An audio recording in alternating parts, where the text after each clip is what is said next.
अस्सलामुअलैकुम दोस्तों, कैसे हैं आप? ठीक हैं? अल्हम्दुलिल्लाह मैं भी ठीक हूँ। आज हम नवाज शरीफ पार्क में मौजूद हैं और आज हम ख़त्ताती की एपिसोड 2 बनाने लगे। एपिसोड नंबर 2 बनाने लगे, तो तैयार रहिए हमारे साथ। आगे बढ़ने से पहले गुजारिश है कि घंटी के बटन को भी दबा दें और सब्सक्राइब भी कर दें, लाइक शेयर और कमेंट भी कर दें।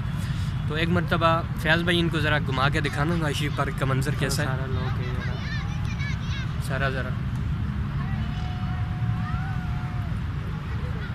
चलिए आप।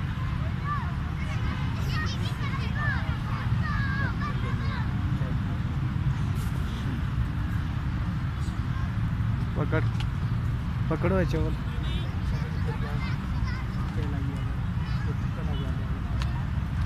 सारा लोग नजर आ रहे हैं।